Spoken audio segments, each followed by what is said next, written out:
یہ کہانی اس وقت شروع ہوتی ہے جب پاکستان میں یعنی ہمارے ملک میں کارگل وار کو بلنڈر کہا گیا، کارگل وار کو مس ایڈونچر کہا گیا اور پیٹھ میں خنجر گھونپنا کہا گیا۔ مگر افسوس کہ اس کے پیچھے کی حقیقت اور سچائی کو پوری طریقے سے عوام کے سامنے چھپا دیا گیا۔ نواز شریف چوتھی مرتبہ پاکستان کے وزیر اعظم کیوں نہیں منتخب ہوئے؟ اس حقیقت کے پیچھے کیا راز ہے، آج ہم بتائیں گے۔ Musharraf had gone to Beijing and there he rings up Aziz Khan and they talk to each other and the conversation is inki to tutti hamare haath mein hai, the guys who are fighting, and that we are controlling the whole operation.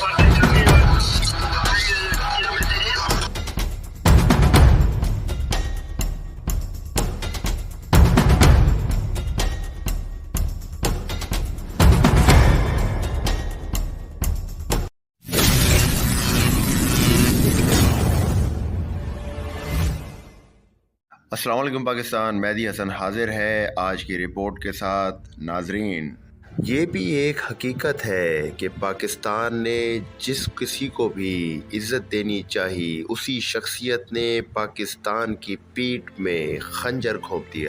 یہ بات اس وقت کھلی جب 8 فروری 2024 کے election آنے سے پہلے یہ بات زد عام ہوئی کہ نواز شریف چوتھی مرتبہ پاکستان کے وزیر اعظم بننے آ رہے ہیں۔ جب ایسا کیوں نہ ہوا تو یہ سوال پوچھنے پر آج تک نون لیگی خاموش کیوں ہے؟ نواز شریف کا ہمیشہ سے یہ بیانیہ رہا ہے کہ کارگل جنگ کے موقع پر فوج نے ان کو مکمل طور پر لا علم رکھا اور ہمارے بنے بنائے تعلقات دونوں ممالک کے خراب کیے، لیکن حقیقت اس کے بالکل برعکس تھی اور دونوں ممالک کی سیاسی قیادتوں نے اور خاص طور پہ بھارت نے نواز شریف کے ساتھ مل کر کشمیر میں اپنے آپ کو بچانا اور پاک فوج کے ہاتھ میں جو حکمت عملی تھی کشمیر کو آزاد کرانے کی، اس کو بھی سبوٹاج کرنا، یہ سارا پلان کا حصہ تھا۔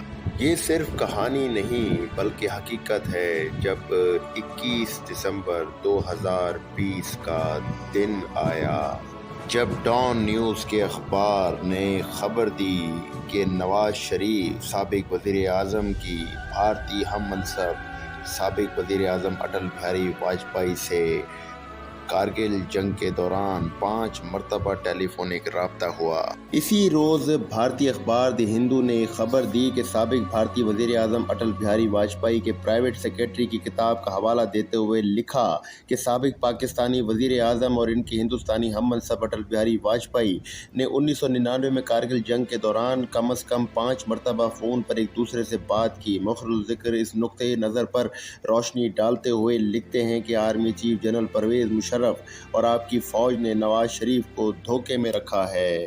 ڈان اخبار کی رپورٹ کے مطابق واجپئی کے ہنگامہ خیز پر مبنی واجپئی وہ سال جنہوں نے بھارت کو بدل دیا نامی کتاب میں کئی برسوں تک واجپئی کے نجی سیکرٹری کی حیثیت سے خدمات انجام دینے والے سابق بیوروکریٹ شکتی سنہا نے لکھا ہے، جس میں کہا گیا ہے کہ نواز شریف اور جنگ کے خاتمے کے لیے بند دروازوں کے پیچھے گفتگو کا سلسلہ جاری رکھنے کے لیے آبزرور ریسرچ فاؤنڈیشن کے سابق سربراہ آر کے مشرا کا انتخاب کیا گیا اور مذکورہ واقعے کے بعد بھی نواز شریف اور مشرا کے مابین رابطوں کا سلسلہ جاری رکھا گیا۔ ٹیلی فون پر نواز شریف کو واجپئی نے نہ صرف پاک فوج کے کارگل میں انفنٹریشن کے بارے میں اطلاع دی بلکہ جنرل مشرف اور جنرل عزیز کے مابین ہونے والی ٹیلی فون ریکارڈنگ کا بھی ذکر کیا، جو بعد میں واجپئی نے ہندوستان کی بیرونی خفیہ ایجنسی کے ریسرچ اینڈ انگلسٹ ونگ کے اس وقت کے سربراہ اروند ڈیو کے ہاتھوں نواز شریف کو پہنچائی گئی اور پھر بعد میں میڈیا کے ساتھ بھی شیئر کی گئی۔ اس ریکارڈنگ کے اندر کیا گفتگو ہوئی تھی، آئیے ہم اس کی تھوڑی سی جھلک آپ کو دکھاتے ہیں۔ عزیز، یہ پاکستان ہے، कमरा नंबर 83315 से हमारा राबिता करवाएं। मुशर्रफ, हेलो अजीज। अजीज, ग्राउंड सिचुएशन ओके है, कोई तब्दीली नहीं। उनके एक MI-17 हेलीकॉप्टर को मार गिराया है। क्या आपने कल की खबर सुनी कि मियां साहब ने अपने इंडियन हम मनसब से बात की है? उन्होंने उनसे कहा है कि मामले को आप लोग तूल दे रहे हैं। फिजाइया को इस्तेमाल करने से पहले आपको जरा इंतजार करना चाहिए था। हम कशीदगी को कम करने के लिए वजीर खारजा सरताज अजीज को दिल्ली भेज सकते हैं। मुशर्रफ, ओके, क्या ये MI-17 हमारे इलाके में गिरा है? अजीज, नहीं सर, ये उनके इलाके में गिरा है। हमने उसे गिराने का दावा नहीं किया है, हमने मुजाहिदीन से उसे गिराने का दावा करवाया है। मुशर्रफ, अच्छा किया। अजीज, लेकिन यह मंजर काबिल दीद था, हमारी अपनी आंखों के सामने उनका हेलीकॉप्टर गिरा। Musharraf, well done. क्या इसके बाद उन्हें हमारी सरहद के पास प्रवास करने में दुश्वारी पेश आ रही है? वो खौफजदा है या नहीं, उस पर भी नजर रखो। क्या वो अब हमारी सरहद से दूर रहकर प्रवास कर रहे हैं? अजीज, हाँ, उन पर अब बहुत दबाव है, उसके बाद उनकी परवाजों में कमी हुई है। मुशर्रफ, बहुत अच्छे, फर्स्ट क्लास।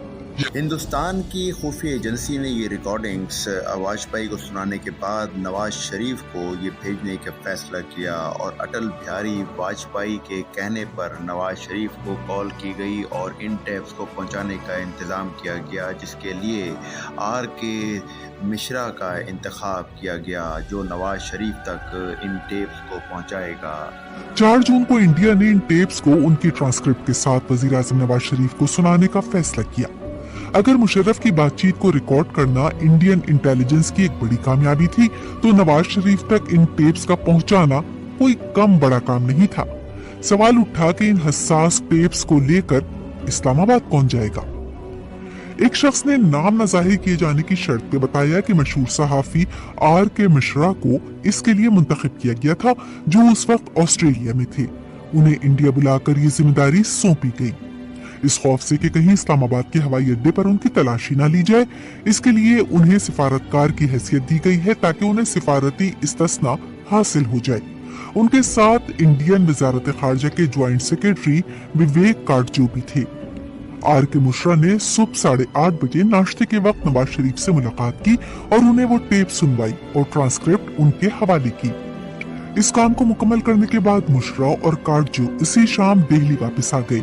इस सफर को इतना खुफिया रखा गया कि उस वक्त कम से कम इसका जिक्र कहीं नहीं आया। सिर्फ कोलकाता में शाया होने वाले अखबार टेलीग्राफ में 4 जुलाई सन 1999 के अखबार में पढ़ने शर्मा की एक रिपोर्ट शाया, जिसका उन्वान था Delhi hits Sharif with army tape talk. इस रिपोर्ट में बताया गया कि इस टेप को नवाज शरीफ को सुनाने के लिए इंडिया ने वजारत खारजा में ज्वाइंट सेक्रेटरी विवेक काटजू को इस्लामाबाद भेजा था।